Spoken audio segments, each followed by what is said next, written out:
Hi guys, I'm back for day 6 of Ethony's 31 Days of Tarot. Today's prompt is the deck you finally crossed off your wish list. I have two wish lists. Actually, I have one wish list that's like my feasible wish list. Decks that I, feel that I can afford, and then I have another deck wish list that's like my dream decks. It's not very long, but there's decks on there that I'll just never ever be able to get, but still I just randomly go back. It's like, oh yeah, that's why I want that deck.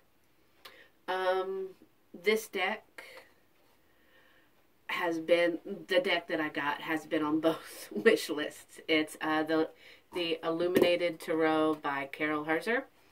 I've seen several of you guys have gotten this deck this year, which is kind of awesome. She's been on my wish list for years. Full disclosure, I'm not a big fan of the Rider-Waite-Smith artwork. Too much yellow for me. I'm not a real big fan of yellow, so... And just the artwork, I just never really connected to. I like probably overly pretty decks. So that kind of style of artwork was just never one I felt drawn to. When everybody says, we're going to have this class and you need to get the writer. I'm like, never mind. I'm cool. So I always went for clones. But I think it was off of the Eclectic Tarot site that I first came across her website. And like I said, that was years ago. That was before she even did her Oracle decks, when it was just, her different kinds of illuminated tarot. And I loved her deck. The artwork was colorful and it was soft, and just the way her paintings did it, to me, it made the deck, for me at least, more appealing. But she was always a little out of my price range. I couldn't really afford her. So she stayed on the Dream deck list. And, but recently, and her pocket-sized deck was just way too small. I just can't do the teeny little mini decks. But I think 2017 was when she added her travel size. And it was something that I could afford and something that I could get. And so I did. Yep. So I emailed her, which I always find a little intimidating. I was like, oh, I don't.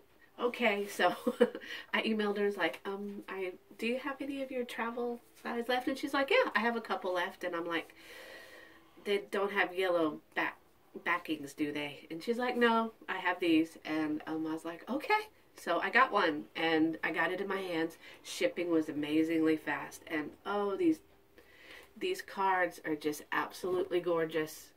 And I'm holding them upside down. But yeah, they're a little glossy, but just color-wise, oh, they're all upside down. Just color-wise, for me, the deck seems more appealing. And hopefully this will be the deck that will lead me to like other Rider-Waite-Smith decks, and I'll be able to get over that little tarot hump. But technically she's still on my wish list. I hope to one day get one of her, what she calls her perfect size tarot. Maybe one day. So, oops, we'll see.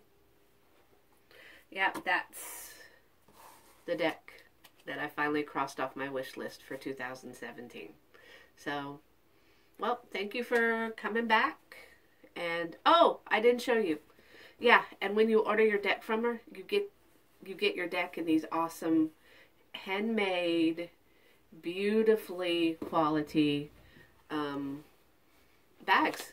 I love when, like, is she really considered indie? Like, indie deck artist sends you their cards in these bags. I just love the kitschy feel of bags, and it's just awesome. So yeah, I will talk to you tomorrow, and can't wait to see the rest of your videos. Bye guys.